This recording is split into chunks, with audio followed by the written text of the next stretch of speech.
Sir. మీరు చెప్తున్నారు గురువుగారు, హింస లేకోకుండా పూజించండి అనేది. కానీ ఇప్పటికి పెరుగుతుంది. గ్రామ దేవతలకు జంతు బలులు చేస్తున్నారు. ఊరి బయట బాటలో సొంగలమ్మ ఇట్లంతా ఉంటారు కదా! అమ్మవార్లకు అందరికి ఇప్పటికి కూడా జంతు బలులు జరుగుతూనే ఉన్నాయి. అంటే మీలాంటి గురువులు హింస లేకోకుండా పూజ చేయండన్నా కూడా కొన్ని ఒక వైపు వాళ్ళు అవి జరుగుతూనే ఉన్నాయి. ఎలా మనం అరికట్టాలంటారు గురువుగారు? అది అందరూ మనం హిందూ ధర్మం అయినటువంటి వాళ్ళందరూ చేరుకొని చేయాలి ఆ పని ఒకటి. దానికి చిన్న ఒక ఉదాహరణ, ఫ్రెంచ్ గయానా అని చెప్పేసి వెళ్ళాను ఒకసారి. ఫ్రెంచ్ విదేశాలకి ఒక 200 దేశాలకు వెళ్ళి 250 దేశాలకు వెళ్ళాను. ఎన్ని మాటలు 100 ఎన్ని మాటలు 175 పర్యాలు చుట్టా ప్రపంచం అంతా. మీరు ఏ దేశం అడిగినా కూడా ఎందుకు వెళ్ళాల్సి వచ్చింది, సంగీతాని కోసం. ఫ్రెంచ్ గయానా వెళ్ళాం. నేను గయానాలో ఉన్నా, పక్కన ఇంకో ఫ్రెంచ్ గయానా ఉంటుంది. అక్కడికి నన్ను పిలిచారు, మీరు రావాలని. వాళ్ళంతా ఉత్తరాది వాళ్ళు అందరూ కూడా. వాళ్ళు హిందీ కూడా విచిత్రంగా ఉంటుంది భాష. అది రమ్మన్నారు. ఎందుకు? ఆలయానికి. మేము ఆలయంలో చాలా ప్రసిద్ధి అయిన ఆలయం అది ఫ్రెంచ్ గయానాలో, అమ్మవారిది ఆలయం. ఏం చేస్తారు అక్కడ మీరు? ఇట్లా చేస్తాం, మీరు తప్పక రావాల్సిందని ఒక గుంపే వచ్చింది అక్కడికి. నేను తప్పక రావాలంటే మీరు ఒక ప్రామిస్ ఇస్తే, ఆ పద్ధతులు మారేస్తే, నేను చెప్పినటువంటి పద్ధతి నేను వస్తాను, మాకు 2 రోజులు టైం ఇవ్వండి అన్నారు. వెళ్ళారు, మళ్ళీ వాపస్ వెళ్ళాను. మళ్ళీ ఒక వారం రోజులు వచ్చారు, రావాలి మీరు అన్నారు. జంతు బలి మానేస్తారా? ఖండితం మానేస్తాం. ఎందుకు? మీరు ఇన్ని చోట్ల స్వామీజీ దివ్యనామ సంకీర్తన కూడా చేస్తున్నారు, ఇంతమంది వస్తున్నారు ఇక్కడ, భాష లేని వాళ్ళు, భాష తెలియనటువంటి వాళ్ళు ఇంత. మేము కొంత అంతా వాళ్ళు ఎంక్వైరీ చేసుకున్నారు, ఏమో అయింది. మీరు వస్తే మాకు మంచిది అవుతుంది, ఆ ఆలయానికి మంచిది. మేము వదిలేసాం, బలిపీఠాన్ని కూడా తీసేసాం. అది చాలా సంతోషం అని వెళ్ళాను. ఆ ఆలయానికి వెళ్ళాను. చాలా పెద్ద ఆలయం, అమ్మవారిది, మహాకాళి ఆలయం. అది భయంకరంగా ఉంటుంది అమ్మవారు చూస్తే. అట్లా వాళ్ళకి అది చెప్పటంతో అట్లే అంతే. ఇంక నేనేం ఉపదేశం, బలి ఇస్తే అదవుతారు, మీరు పాపానికి పోతారు, బలి ఇస్తే మళ్ళీ మీరు అదే రూపంతో పుట్టి మళ్ళీ అమ్మవారు మిమ్మల్ని నరుకుతుంది, వాళ్ళే మనుషులుగా వస్తారు, ఇదంతా నేను చెప్పాల్సిన పని లేదు. ఓకే, ఉండేది అదేనే, కానీ చెప్పాల్సిన పని లేదు. సంతోషం స్వామీజీ చేశారు, మీరు చాలా సంతోషం. ఇప్పుడు చాలా అద్భుతంగా మళ్ళీ కట్టుకున్నారు అమ్మవారి ఆలయం. అక్కడ సాత్విక పూజలు చేస్తారు. అక్కడ ఒక పద్ధతి, అప్పటి నుంచి కూడా సాత్విక పూజలు జరుగుతున్నాయి. అప్పటి నుంచి అక్కడ వెళ్ళేటువంటి భక్తులందరికీ మంచి కలగటం, వాళ్ళందరూ కూడా ఆధ్యాత్మిక రంగంలో చేరటం జరిగింది. అట్లా కొన్ని ఆలయాలకు పిలిచినప్పుడు ఈ చిన్న చిన్న కండిషన్స్ పెడుతూ ఉంటాను. అప్పుడప్పుడు కొంతమంది వినరు. ఇక్కడికి కొంత దూరంలో ఒక 60 కిలోమీటర్లు, 50-40 కిలోమీటర్లు, 100 కిలోమీటర్ దూరంలో చుట్టుముట్టు ఈ పౌర కార్మికులను ఉంటారు. ఈ పౌర కార్మికులు ఒకసారి గుంపుగా వచ్చారు. సో వాళ్ళందరూ కూడా వేరే మతానికి చేరేటువంటి సందర్భాలు దండికి వచ్చాయి, వాళ్ళకి వచ్చున్నాయి. ఎందుకు మీకు నా దగ్గరికి ఎందుకు వచ్చారు? ఫస్ట్ అన్ని చోట్ల వెళ్ళాం, మాకెందుకు సమాధానం మీ దగ్గరకు వచ్చాం. పోన్లే, ఎందుకు? నాలో ఏం గొప్ప చూశారు మీరు? మేమేమీ గొప్ప చూడలేదు, మేము నవ్వు చూసామంత, ఇంకేమీ లేదు, వచ్చాం మేము. ఏం కావాలి మీకు? ఎందుకు మీరు వేరే మతం చేరుతున్నారు? మా దగ్గరికి వచ్చి మీరు మాతో కలిసి మాకు ఆలయం కడితే మేము చేరాం. అట్లా గ్రూప్గా ఉండిన వాళ్ళు మొత్తం 18 ఆలయాలు అక్కడక్కడ కట్టడం జరిగింది. వాళ్ళకు కావలసినటువంటి ఆలయం, అందరూ అమ్మవారి ఆలయం కావాలన్న. బలి అంతా ఏమీ లేదు అక్కడ. సాత్విక పూజలు.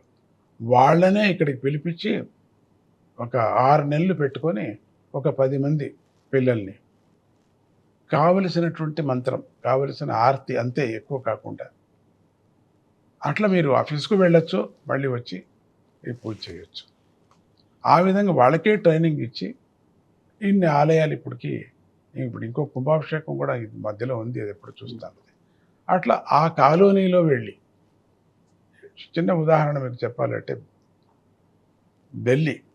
ఢిల్లీలో చాలా మంచి భక్తులు ఉన్నారు స్వామీజీకి. ఎప్పుడో వెళ్ళాను. 76లో వెళ్ళిన పద్ధతి నాకు అక్కడ మంచి. అంటే అమెరికాకి వెళ్ళక ముందు వెళ్ళాను. నేను 76లో అమెరికాకి వెళ్ళా. అక్కడ 75, 74 అనిపిస్తుంది. నన్ను తీసుకువెళ్ళారు. కాశీ, గయా, ప్రయాగ, హిమాలయ అంతా చుట్టి భక్తులందరూ చేరుకొని. ఆ సమయంలో ఢిల్లీలో కూడా మాకు కావాలా మీరు హిందీ మాకు మాట్లాడతారు, హిందీలో పాట పాడతారు, ఎక్కడ కావాలి మాకు. క్యాంపస్ వాళ్ళు, యూనివర్సిటీ క్యాంపస్ వాళ్ళు ఏమైనా మేము ఇస్తాము, ఏమైనా స్థలం. అప్పటి కాలంలో, అప్పటి 40 ఏళ్ల కిందట మాట ఇది. ఎంతైనా ఏమైనా చేసుకోవచ్చు. వద్దు, నాకు స్లమ్ ఏరియాలో ఒక జాగా కావాలి. స్లమ్ ఏరియా వెళ్ళటానికే ఇల్లు. స్లమ్ ఏరియాలో రోడ్లు లేవు, కరెంట్ లేదు, నీళ్లు లేవు. ఏమన్నా కానీ స్లమ్ ఏరియాలో నాకు ఒక సైట్ కావాలి. ఇమీడియట్గా ఒక ఆయన కూర్చున్న అతను, బన్సల్ అని చెప్పేసి ఒక ఆయన కూర్చున్న అతను, స్లమ్ ఏరియాలోనే అదొక్కటి ఇప్పుడే మొన్ననే రిజెక్ట్ చేశాను అన్నాడు. అయితే నాకు అది కావాలా, రాండి అన్నాడు. తీసుకువెళ్ళాడు. ఆ స్లమ్ ఏరియాలో ఒక సైట్ ఉంది. ఆ సైట్ వాళ్ళ కొలత తెలీదు. ఇది ఇది మీరు వచ్చారు, ఇది చాలదేమో అన్నాడు అక్కడ ఉండే వాళ్ళందరూ కూడా. అజాజ్ సింగ్ అని చెప్పేసి అక్కడికి లీడర్ లాగా అతను వచ్చి, మీకు ఎక్కడ స్థలం దొరుకుతుంది, మిమ్మల్ని చూశాను నేను, ఇంకా కొంచెం ఇస్తానన్నాడు. అక్కడ దత్తుడి యొక్క ఆలయం, హనుమంతుడి యొక్క ఆలయం, కాళికాదేవి యొక్క, ఇటీవల కాళికాదేవి యొక్క ఆలయం, ఇవన్నీ చేయటం. అక్కడ ఒక అంగన్వాడీ ప్రయత్నం చేసి అక్కడ ఉండే స్లమ్ ఏరియాలో ఉండే పిల్లలందరినీ అంగన్వాడీలో, ఇప్పుడు స్కూళ్ళు వచ్చేసాయి, గవర్నమెంట్ వాళ్ళు కొంచెం బాగా సహాయం చేశారు. ఇది చూసి రోడ్లు కూడా వచ్చేసాయి బాగా. ఇప్పుడు రోడ్లు కూడా హాయిగా వెళ్ళచ్చు. 30 కిలోమీటర్లు మా సెంటర్కి, ఢిల్లీ సెంటర్కి, హర్యానా వెళ్ళే స్థలం అది దారి. అక్కడికి నాకు ఆ స్లమ్ ఏరియాలోనే కావాలి. వాళ్ళకి అన్నదానం చేయటం, అక్కడ ఉండటానికి అయ్యలేదు, ముక్కు ప్రాణాయామం చేయటానికి అయ్యలేదు, అటువంటి స్థలం అది. దుర్గంధం. ఇప్పుడు వెళ్ళి చూడండి, అది వైకుంఠం లాగా తయారై. ఇప్పుడు స్కూళ్ళు కూడా వచ్చాయి, పిల్లలకి యోచన లేదు, అంగన్వాడీ అక్కర్లేదు. ఇప్పుడు ప్రతి వారం ఒక భోజనం ఇక్కడ పెడుతున్నాం. పిల్లలందరూ చేరుతారు. పిల్లలంతా యోగము, దాని యొక్క వాళ్ళ యొక్క ఈ సంస్కృతి, మన యొక్క ధర్మాన్ని గురించి మాట్లాడటం, వాళ్ళ ఒక్కొక్కరికి వెళ్ళి మాట్లాడటం, ఇట్లా జరుగుతుంది. అది స్లమ్. ఎక్కడ ఎన్నుకున్నా నేను స్లమ్ ఏరియాలో ఎన్నుకుంటున్నాను. కష్టం, అత్యంత కష్టం అక్కడ ఉండేటువంటిది. దాన్ని సరిపోతున్నాయి, అన్నీ సరిపోతున్నాయి. అందుకని ఎందుకు మీకు చెప్తున్నాను ఎక్కడంటే, ఆ మాట ఎందుకు వచ్చింది అంటే, ఈ బలి సంగతి వచ్చినప్పుడు వచ్చిన మాట ఇది. అక్కడ కూడా ఒక ఆలయం ఉంది పక్కలో. ఇది స్వామీజీ వచ్చిన తర్వాత వాళ్ళు మానేశారు. సో ఇటువంటి క్రాంతి మనం చేస్తూ ఉండాలి. నేను చెప్పను, ప్రతి ఒక్క ఆధ్యాత్మిక పీఠాధిపతి కూడా ఈ వ్రతాన్ని పెట్టుకుంటే వాళ్ళు, మనం దాని బదులు వేరే విధంగా వాళ్ళకి చూపిస్తే మారుతారు. వాళ్ళు చేస్తున్నారని మనం వెళ్ళం, మేము రామని వాళ్ళు మానరు, మా కాలోనికి మీరు రారు అని వాళ్ళ పద్ధతి మానరు. ఆ కాలోనిక మనం వెళ్ళేది చ అని మనం వెళ్ళము. సో ఇది ఎట్లా జరుగుతుంది? అయితే సమన్వయం ఇద్దరిది కావాలా. ఏమన్నా కానీ వెళ్ళాలా. మేము వెళుతూనే ఉన్నాం, ప్రతి కాలోనికి వెళుతున్నాం. ఆ స్వామీజీ వస్తున్నారని ఆ రోజంతా శుభ్రం, ఇంట్లో అంతా శుభ్రం, తలకు నీళ్లు, అట్లా వస్తుందో. నెలకు 2-3 అట్లా వెళితే సరిపోతారో. కొంచెం కొంచెం కొంచెం కొంచెం కొంచెం. ఒక ఢిల్లీలోనే జరిగినటువంటిది ఒక చిన్న ఇన్సిడెంట్స్ 74లో జరిగింది. అక్కడ ఒక 10 రోజులు ఉన్నాను. కిషన్ కుమార్ అని చెప్పేసి ఆయన ఇంట్లో ఉంటారు. ఒక లెక్చరర్ ఆయన. ఆయన పిల్లకి బాగలేదు. దాన్ని తీసుకొచ్చారు ఇక్కడికి బాగు చేయటానికి. నేను చెప్పాను, ఇక్కడికి నువ్వు తీసుకొచ్చావు, దాని నుంచి వెళ్ళి బాగా వెళ్ళేది, ఇది నువ్వు వెళ్ళిపోను, ఇక్కడి నుంచి నువ్వు హోప్స్ పెట్టుకోవద్దు, ఖర్చు పెట్టద్దు, వెళ్ళిపోను. అయితే నేను ఇక్కడే ఉండాలి, అయితే నేను మిమ్మల్నే పట్టుకుంటాను అన్నాడు. ఎందుకు? మీరు నిజం చెప్పారు కదా నాకు, నాకు అంతే నా గురువు కావాలి. ఉమ్. ఓకే సరే పరంపరంగా ఇప్పుడు పిల్లలంతా వస్తూనే ఉంటారు అని వెళ్ళాను. అక్కడ వాళ్ళ ఇంట్లో దిగాను. ఆ పిల్లకి బాగా కాలేదు, వెళ్ళిపోయింది పాపం, పైకి వెళ్ళిపోయింది. అక్కడ ఒక 10 రోజులు కార్యక్రమం పెట్టారు క్యాంపస్లో, యూనివర్సిటీ క్యాంపస్. 10 రోజులు అయిన తర్వాత ఆడపిల్లలు చాలామంది వచ్చేవారు, యంగ్స్టర్స్ చాలామంది స్వామీజీ మాటలకి. అలిబుల్లి మాటలు, హిందీ అంతగా రాదు ఆ టైంలో. అయినా విద్వత్ పాస్ అయ్యింది, అయినప్పటికీ రాదు, అభ్యాసం కావాలి కదా. 10 రోజులు ఉంటే వచ్చేస్తుంది. 10వ రోజుకు బాగా వచ్చేసింది, బాగా మాట్లాడుతున్నాను. ఈ హిందీ పాస్ అయితే అభ్యాసం ఉండాలి కదా మనకు, చుట్టుముట్టు మనకు తెలుగు వాళ్ళు ఉంటే ఎప్పుడు హిందీ ఎట్లా వస్తుంది? ఏదో కొంచెమైనా రావాలి కదా. 10వ రోజు ఫ్లైట్కి కూడా వెళ్ళాను, ఫ్లైట్కి ఎయిర్పోర్ట్కి కూడా వెళ్ళాను. వీళ్ళంతా వచ్చారు, ఒక 30 మంది ఆడపిల్లలు. ఆ మగపిల్లలు ఉన్నారు, కాలేజీ పిల్లలు. 30 మంది ఆడపిల్లలు వచ్చారు, ఇంతింత డ్రెస్సు. తర్వాత ఇక్కడంతా మా అమ్మమ్మ చెప్పేది, వాళ్ళ చాలా బీదవాళ్ళు ఏమో వాళ్ళకి బట్టలు ఇవ్వాలా అని ఒకరోజు అన్నీ ఏర్పాటు చేసింది అమ్మమ్మ.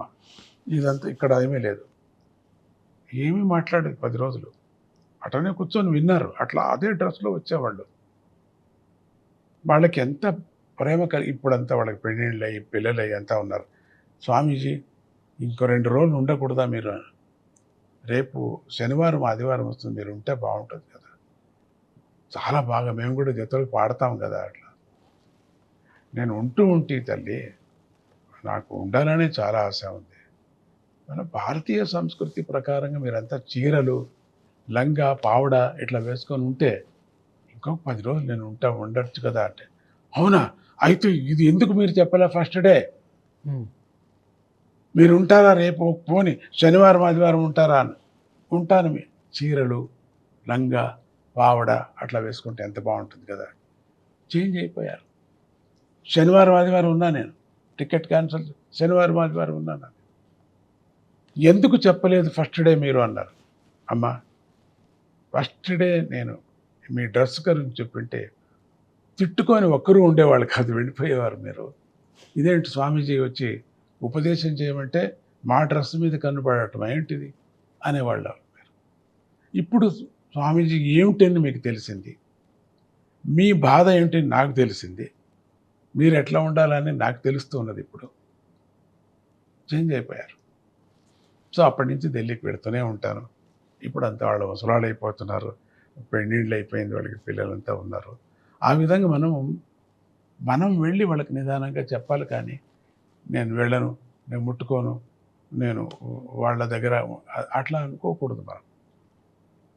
మనకేం కావాలో మన ఇంట్లో నువ్వు చేసుకోవచ్చు, ఎంతైనా పూజలు, ప్రాయశ్చిత్తం ఏమైనా చేసుకోవచ్చు. నువ్వు వాళ్ళకి చెప్పాల్సిన పని లేదు. ఉండింది ఎందుకు? ప్రపంచాన్ని బాగు చేయాలా, 10 మందికి మంచిగా ఉండాలని. అది ఒక స్టెప్పే కదా, వేయాల.